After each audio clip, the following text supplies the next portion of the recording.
ಒಂದು ಹಸು ಹಾಲು 25 ಲೀಟ್ರ್ ಕೊಡುತ್ತೆ.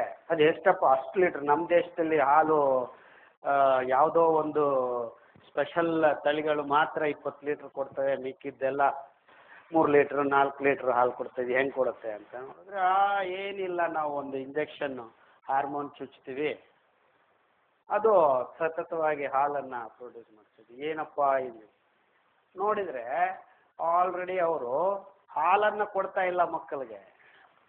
250 ml 300 ml ಬೆಳಗ್ಗೆ ಎದ್ದರೆ ಕುಡಿತಾನೆ ಇರ್ತಾರೆ ಮಕ್ಕಳು.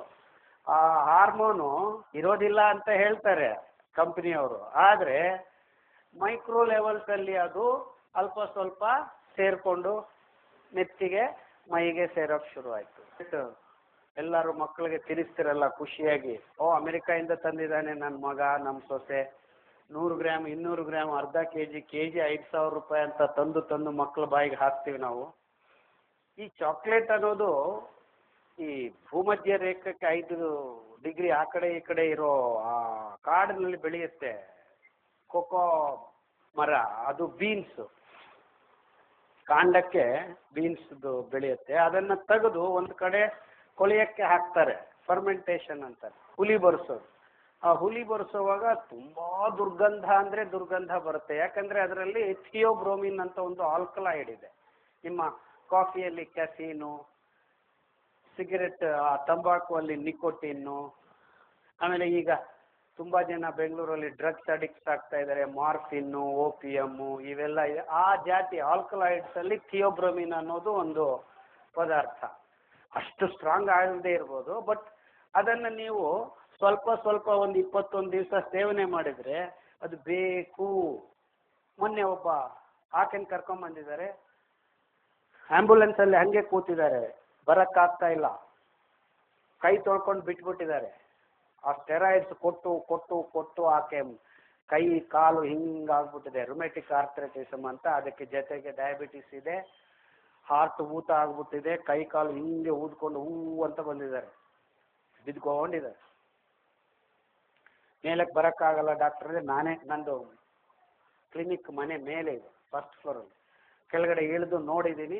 ಬಂದು ನೋಡಮ್ಮ ಈ ಲಿಸ್ಟು 12 ಟ್ಯಾಬ್ಲೆಟ್ಸ್ ಕೊಡ್ತಾ ಇದ್ದಾರೆ, ಅದ್ರ ಜೊತೆಗೆ ಇನ್ಸುಲಿನ್ ಚುಚ್ಚುತ್ತಾ ಇದ್ದಾರೆ. ಬಿಸಾಕಿ ಅಮ್ಮ ಟ್ಯಾಬ್ಲೆಟ್ಸನ್ನೆಲ್ಲ, ನಾನೇ ನಿಮಗೆ ಒಂದು ಧಾನ್ಯ ಕೊಡ್ತೀನಿ, ಅದನ್ನು ಊಟ ಮಾಡಿಕೊಂಡು 9 ಡೇಸ್ ತಿನ್ಕೊಂಡು ಬನ್ನಿ ಬದುಕಿದ್ರೆ ಅಂತ ಈ ಡೈರೆಕ್ಟಾಗಿ ಹಿಂಗೆ ಹೇಳಿ ಕಳಿಸ್ತೆ. ಯು ವಾಂಟ್ ಬಿಲೀವ್, 10ನೇ ದಿವಸ ಆಕೆ ನನ್ನ ಕ್ಲಿನಿಕ್ಗೆ ಬಂದು ನನ್ನ ರೂಮಲ್ಲಿ ಕೂತಿದ್ದಾರೆ. ದೇರ್ ಆರ್ 3 ಗ್ರೈನ್ಸ್: ನವಣೆ, ಆರ್ಕ, ಸಾಮೆ. ಆರ್ಕ ಅನ್ನೋದು ಒಂದು ಅಕ್ಕಿ, ಆದಿ ಬೀಜ ಅದು. ಆರ್ಕ ಅಂದರೆ ಹೆಸರೇ ಸೂರ್ಯಂದು, ಅಂದರೆ ಬಿಸಿಲಲ್ಲೂ ಸ್ವಲ್ಪ ಇಬ್ನಿ ಹೀರ್ಕೊಂಡು ಬೆಳೀತಕ್ಕಂಥ ಅದ್ಭುತವಾದ ಧಾನ್ಯ ಅದು.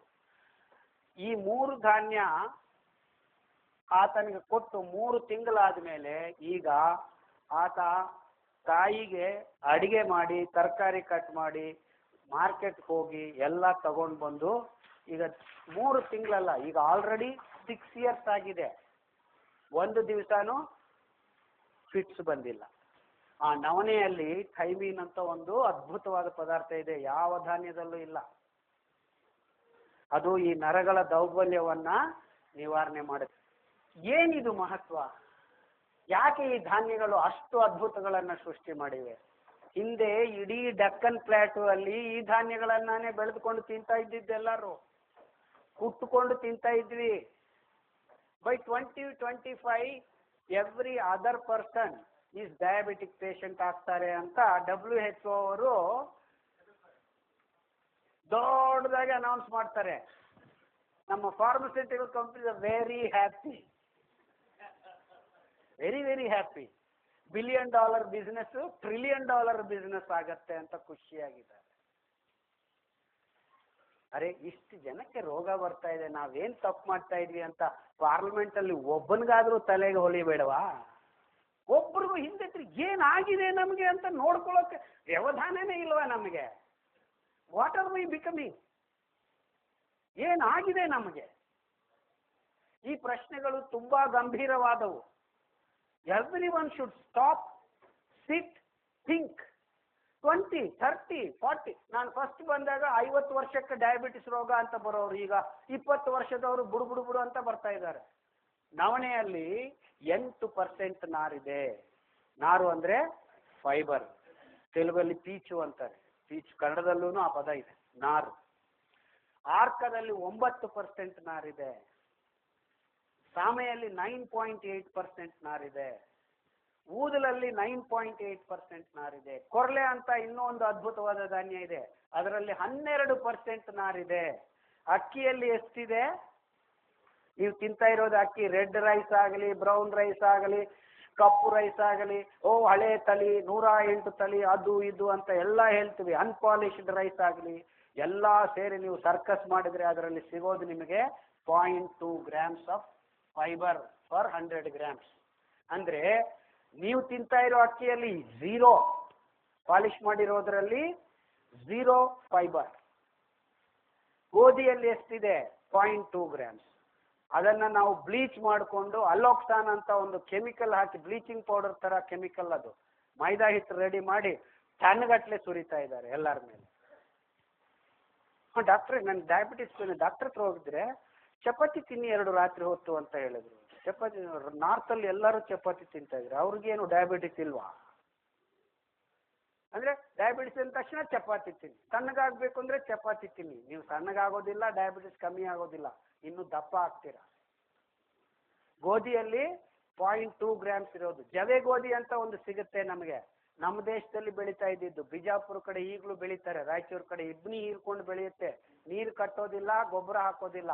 ಅದರಲ್ಲಿ 1.2 grams ನಾರಿದೆ. ಅಂದ್ರೆ ಆರ್ಕ ಹೊಟ್ಟಿನಲ್ಲಿ ಮೂಲೆ ಮಜ್ಜೆಯನ್ನ ಕ್ಲೀನ್ ಮಾಡೋ ಅಂತ, ಅಂದ್ರೆ ಎಲ್ಲಿ ನಿಮ್ಮ ರಕ್ತ ಕಣಗಳು ರೋಗ ನಿರೋಧಕ ಶಕ್ತಿಯನ್ನು ಉತ್ಪಾದನೆ ಮಾಡುವ ಜಾಗವನ್ನ ಶುದ್ಧೀಕರಣ ಮಾಡುತ್ತೆ. ಸೊ ನೀವು ಸಾಮೆ ಅಕ್ಕಿ ನಿಮ್ಮ ಕ್ಲೋಮ ಅಂದ್ರೆ ಮೇದುಕ ಜೀರಂಗ ಪ್ಯಾಂಕ್ರಿಯಾಸ್ ಅನ್ನ ಕ್ಲೀನ್ ಮಾಡುತ್ತೆ. ಅದೇ ಊದಲು ನಿಮ್ಮ ಗಾಲ್ ಬ್ಲಾಡರ್ ಅನ್ನ ಕ್ಲೀನ್ ಮಾಡುತ್ತೆ.